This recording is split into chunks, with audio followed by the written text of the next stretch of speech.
Selamat pagi anak-anak. Ya, hari ini kita ketemu lagi dengan materi yang baru, yaitu materi tentang kesetaraan laki-laki dan perempuan di KD 3.2. Nah, kemarin kalian sudah mempelajari tentang aku pribadi yang unik. Nah, sekarang kalian harus menyadari bahwa aku sebagai pribadi yang unik itu adalah aku laki-laki atau aku perempuan. Tidak bisa laki-laki menjadi perempuan atau perempuan menjadi laki-laki. Nah, seperti apa kesetaraan laki-laki dan perempuan? Hari ini kita bahas bersama ya. Yang pertama ada istilah gender. Mungkin masih banyak di antara kalian yang masih merasa bingung. Gender itu apa sih? Apakah jenis kelamin atau istilah apa? Nah, di sini kita akan lihat. Gender itu sebenarnya adalah perbedaan peran, fungsi, dan tanggung jawab antara pria dan wanita. Jadi, seorang pria itu memiliki peran yang berbeda dengan wanita, dan itu yang dinamakan gender. Nah, di Indonesia banyak sekali ketidaksetaraan gender. Alasannya apa? Alasannya nanti kita lihat bersama. Yang kedua, seks atau jenis kelamin. Seks atau jenis kelamin itu adalah perbedaan jenis kelamin yang ditentukan secara biologis. Jadi seperti Bu Dani, wanita, Bu Dani memiliki alat kelamin vagina. Sedangkan kalian yang laki-laki memiliki alat kelamin penis. Nah, itu adalah seks. Arti dari seks itu perbedaan jenis kelamin. Nah, teman-teman, ngomong-ngomong soal gender, di Indonesia pada tahun 1900-an itu banyak sekali terjadi perendahan gender. Nah, beberapa tokoh yang yang mendukung tentang perendahan martabat manusia atau gender itu diantaranya ada Plato. Yang kedua ada Aristoteles. Dan yang ketiga itu ada Pasdon, ada Schopenhauer, ada Nietzsche. Ini budanya agak sulit ya bacanya. Kalian bisa membaca sendiri. Di antara ketiga orang itu tidak ada yang mengindahkan martabat seorang perempuan. Mereka memiliki pandangan bahwa perempuan itu memang di bawah laki-laki. Nah, kita di sini akan melihat perbedaan antara gender dan seksualitas. Yang pertama gender. Gender itu apa tadi? Fungsi, peran, dan tanggung jawab seorang pria dan seorang wanita ya. Yang pertama perbedaannya, gender itu bisa berubah. Gender bisa ditukar. Gender tergantung budaya setempat dan gender itu bukan kodrat. Di sini artinya seorang pria bisa menjadi bapak rumah tangga dan wanita bisa bekerja. Karena itu adalah gendernya. Jadi mereka bisa bertukar peran, bisa bertukar tanggung jawab. Dan gender itu bukan kodrat. Kodrat itu artinya sesuatu yang berasal dari Tuhan dan tidak bisa diubah. Tidak, gender itu bisa diubah, ditukar, tergantung budaya setempat seperti apa. Seperti di Indonesia terbiasa dengan laki-laki yang bekerja dan perempuan yang di rumah untuk mengurusi segala sesuatu yang ada di rumah. Tapi itu bisa diubah, bisa ditukar, tergantung dengan budaya setempat atau tergantung dengan kesepakatan antara kedua orang, antara laki-laki dan perempuan itu. Dan yang kedua, itu adalah seks. Seks itu tidak bisa dirubah tentu saja ya. Bu Dani perempuan memiliki vagina, tentu saja tidak bisa dirubah menjadi penis kecuali Bu Dani melakukan operasi ya. Dan itu tidak akan saya lakukan. Nah, yang kedua tidak dapat ditukar, tentu saja dong tidak bisa ditukar ya kan. Dan ini berlaku sepanjang masa. Jadi kalian yang pria tetaplah menjadi pria, yang wanita tetaplah menjadi wanita. Karena kalau secara kodrati memang Tuhan mengharapkan atau menciptakan kita sesuai dengan kelebihan, kemampuan, kekurangan kita sebagai manusia ya. Nah, kemudian, mengapa sih ada permasalahan gender terutama di Indonesia? Ternyata jawabannya cuma satu teman-teman, yaitu adanya budaya patriarki. Mungkin kalian masih asing ya dengan kata-kata ini. Budaya patriarki itu adalah budaya yang sangat kental yang ada di Indonesia, yaitu penentuan garis keturunan dari garis laki-laki. Jadi seperti contohnya yang paling kental adalah orang Batak. Ada di sini yang orang Batak? Mungkin ada beberapa dari kalian ya. Misalnya ayah kalian marganya Sinaga, maka semua anaknya harus bermarga Sinaga. Walaupun mungkin ibunya punya marga Sihotang. Marga ibu tidak dipakai. Yang dipakai adalah marga pria atau ayah ya, laki-laki. Begitu contohnya budaya patriarki. Namun di zaman modern ini tentu saja budaya patriarki sudah tidak sekental dulu ya. Kalau zaman dulu itu seperti literasi yang telah kalian baca tadi, benar-benar kental, benar-benar wanita itu berada di bawah apapun jabatannya. Nah, selanjutnya hakikat pria dan wanita. Teman-teman, kita sebagai laki-laki dan perempuan itu diciptakan untuk saling mencintai, memiliki hasrat seksualitas, saling tertarik. Itu memang secara kodratnya memang seperti itu. Kita diciptakan untuk saling tertarik satu sama lain. Nah, untuk nantinya menjadi satu daging dalam perkawinan dan memberikan keturunan. Nah, itu adalah hakikat pria dan wanita. Nah, teman-teman, kita akan lihat perbedaan kodrati seperti yang Bu Dani tadi bilang ya. Nah, perbedaan kodrati. Kodrati itu adalah perbedaan yang sudah ada sejak manusia diciptakan dan itu bersifat sepanjang masa. Kita lihat ya perbedaan kodrati antara pria dan wanita.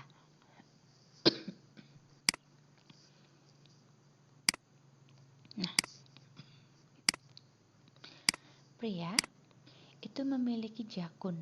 Hanya pria ya yang memiliki jakun, wanita tidak memiliki jakun. 2 penis yang menghasilkan sperma yaitu buah belir dan mereka mengalami mimpi basah. Kalau ada perempuan mengalami mimpi basah, mungkin dia ngompol ya, bukan mimpi basah. Oke, silakan dicek. Kemudian wanita itu memiliki kodratinya kelenjar susu sehingga wanita bisa menyusui anaknya besok. Kemudian vagina untuk reproduksi dan rahim untuk mengandung. Jadi yang bisa mengandung hanya wanita saja. Pria nggak bisa ya mengandung karena tidak punya rahim.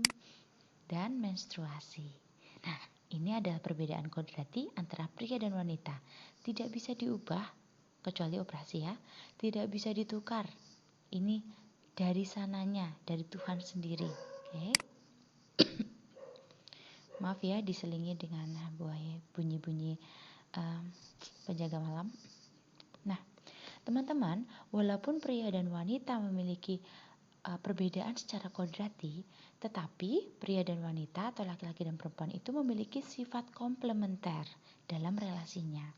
Sifat komplementer itu adalah sifat saling melengkapi antara pria dan wanita sehingga mereka saling melayani, saling membantu dan bekerja sama untuk membangun kehidupan. Nah, dalam rangka membangun kerjasama untuk kehidupan, pria dan wanita itu memiliki tugas masing-masing. Kita lihat ya. Pria, tugasnya yang pertama melindungi dan menyejahterakan. Melindungi dan menyejahterakan itu menjadi satu bagian. Karena apa? Karena dengan hidup sejahtera, maka sang pria bisa melindungi wanitanya. Sejahtera secara rohani, sejahtera secara materi. Jadi para pria, silakan kalian belajar yang rajin, berusaha yang rajin, yang semangat, sehingga kelak kalian bisa hidup yang mapan, sehingga wanita yang kau cintai bisa kamu sejahterakan. Oke? Sedangkan wanita itu memiliki tugas menciptakan keindahan dan keharmonisan. Teman-teman wanita, kalian adalah kunci kebahagiaan dalam rumah tangga. Ketika seorang ibu itu merasa bahagia, maka rumah tangga suasananya akan terasa sangat gembira, sangat damai, sangat harmonis. Tapi kunci kebahagiaan dari seorang ibu adalah suami. Jadi pria dan wanita tidak bisa terpisahkan ya hubungannya, relasinya tidak bisa terpisahkan. Sang pria harus bisa melindungi dan menyejahterakan wanita sehingga wanita merasa bahagia dan gembira, sehingga suasana dalam rumah tangga itu terbentuk, terbangun menjadi suasana yang harmonis, indah, damai, seperti itu.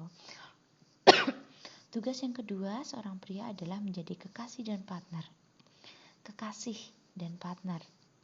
Kekasih adalah orang yang bisa mengasihi, memberikan kasih, dan bisa diberi kasih, dan menjadi partner. Partner artinya pria itu harus menjadi seseorang yang bisa diajak untuk tukar pikiran, bisa diajak untuk merasakan bersama. Nah, itu ada tugas pria. Sedangkan wanita itu bertugas menerima, mengandung, melahirkan, dan memelihara. Menerima artinya menerima segala cinta dan pemberian dari prianya, menerima bakal buah benih kehidupan dari prianya, mengandung benih tersebut dan kemudian melahirkan serta memeliharanya. Dan yang ketiga, tugas pria adalah menjadi bapa yang memberi benih kehidupan. Jadi teman-teman yang merasa pria, kalau kamu merasa pria, dari sekarang silakan lindungi benih kehidupan yang ada padamu. Yaitu di mana? Tentu saja di spermamu. Silahkan itu dirawat baik-baik sehingga pada saatnya nanti kamu bisa benar-benar memberikan benih kepada wanitamu. Oke, untuk melanjutkan keturunan. Jangan sampai spermamu sudah lelah ketika berjumpa dengan wanita yang kau cintai dan harus dibuahi. Nah, untuk menjaga supaya spermamu itu tidak lelah, marilah kalian mulai saat ini mumpung masih muda, kalian silahkan tinggalkan jauh-jauh rokok deh ya. Di tulisan bungkus rokok tuh udah ada tulisannya menyebabkan apa aja ya. Nah, sedangkan wanita, tugas kalian adalah mengasihi tanpa pamrih. Tanpa pamrih ya wanita, tugas kita sedikit lebih berat karena kita harus mengasihi tanpa pamrih. Kita harus mencintai pasangan kita tanpa mengharapkan kasih dari pria kita. Apakah mudah? Tentu saja sulit sekali. Tapi itu adalah sesuatu yang harus ditanggung oleh wanita. Maka di kitab suci Tuhan mengatakan bahwa marilah kita ciptakan seorang penolong bagi laki-laki. Kita adalah penolong bagi laki-laki. Dan dalam gereja Katolik pernikahan bersifat sakramental. Sakramen artinya menghadirkan Tuhan. Jadi kalau kalian menikah secara Katolik, kalian pria dan wanita harus bisa menghadirkan Tuhan di tengah perkawinan kalian. Artinya, apabila salah satu dari kalian itu tersesat, apakah satunya akan meninggalkan? Harusnya tidak. Sesakit apapun pengkhianatan yang terjadi, kamu harus menjadi sakramen keselamatan bagi pria atau wanitamu. Itulah yang paling sulit dalam perkawinan Katolik. Nah, pria dan wanita itu memiliki tugas bersama sebagai partner. Yang pertama, pria dan wanita bertugas untuk beranak cucu. Jadi kalian wanita setelah menemukan sang pria dan kalian juga para lelaki yang sudah menemukan wanitamu, kalian bertugas untuk beranak cucu, harus terbuka terhadap kelahiran ya. Dan yang kedua, menguasai, menata dan melestarikan alam ciptaan Tuhan. Sebagai contoh kecil, bolehkah membuang sampah sembarangan? Itu namanya tidak melestarikan alam. Dan yang ketiga adalah cinta pria dan wanita harus menjadi tanda cinta Allah kepada umatnya dan cinta Kristus kepada gerejanya. Jadi cinta yang benar-benar tulus, yang menghasilkan keindahan. Nah, demikian adalah tugas pria dan wanita. Kalau ada pertanyaan, nanti silahkan langsung chat Bu Dani via WA ya. Nah, teman-teman, walaupun kalian pria dan wanita itu diciptakan untuk saling melengkapi, pria dan wanita juga memiliki perbedaan dari segi psikologis. Kalau dari fisik, kalian pasti sudah bisa melihat ya. Dari fisik, pria punya jakun, wanita punya payudara. Bentuk tubuhnya berbeda. Nantinya pria berkumis, wanita tidak. Seperti itu ya. Dari fisik tentu sangat kelihatan.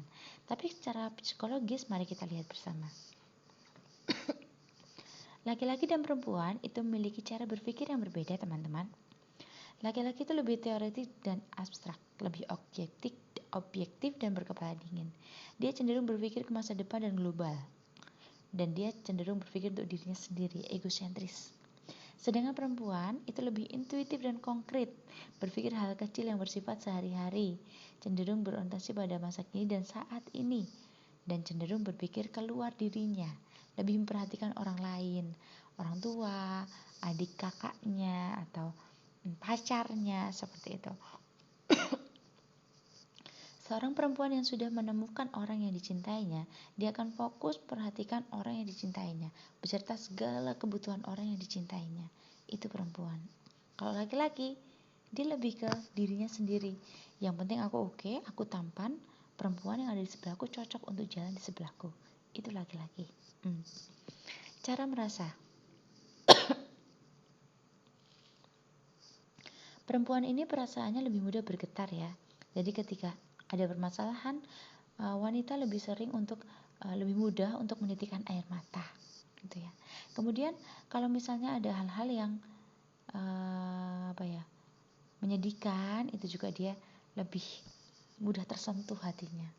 Dan wanita juga memiliki kecenderungan untuk mudah tersentuh dan terluka hatinya. Jadi gampang dilukai. Dan juga mereka sulit melupakan. Kalau cowok kayaknya dilukai tapi ya udah, habis itu udah. Dan laki-laki itu lebih bisa mengontrol emosinya. Yang ketiga adalah cara memahami rangsangan seksual. Kalau laki-laki itu mudah terangsang pada hal-hal lahiriah, cewek cantik, bodinya bohai, terasa mereka ya. Rangsangan itu cepat, tiba-tiba, tapi juga cepat hilang. Nah, biasanya kalau rangsangan seksual laki-laki itu khusus pada organ kelaminnya saja, tidak ada yang lain. Kalau perempuan, itu dia terangsang lebih pada hal-hal yang bersifat perasaan. Maka bagi kalian para pria yang merasa tampangnya biasa-biasa saja, silakan kalian memiliki hati yang baik, yang care, yang peduli. Karena wanita itu sebenarnya lebih kena pada orang yang care sama dia, kok dia perhatian banget ya, dan sebagainya. Walaupun tampang adalah sesuatu yang dilihat pertama kali ya, jadi ya tentu saja seorang wanita itu akan lebih tertarik pada orang yang tampan, yang dirasa tampan gitu ya, atau keren dan sebagainya. Asal jangan yang fuckboy ya. Kemudian rangsangan seksual itu akan bangkit pelan-pelan dan hilang pelan-pelan, jadi berproses. Dan yang terakhir, rangsangan seksual perempuan itu hampir ada pada seluruh tubuhnya. Jadi para perempuan silakan kalian bergaul dengan berhati-hati ya. Kalau kalian belum bisa mengontrol perasaan rangsangan kalian, tolong kalian jaga jarak aman, oke? Yang ketiga adalah cara bersikap dan bertindak. Laki-laki itu sifatnya lebih aktif dan agresif, ini rata-rata ya. Dan laki-laki mengutamakan kerja, tugas, dan karir. Kalau perempuan itu pada umumnya bersifat aktif tapi adaptif, dan perempuan lebih senang tinggal di rumah. Itu sebagai ciri khas atau perbedaan yang rata-rata. Tidak semuanya, tapi rata-rata seperti itu. Oke.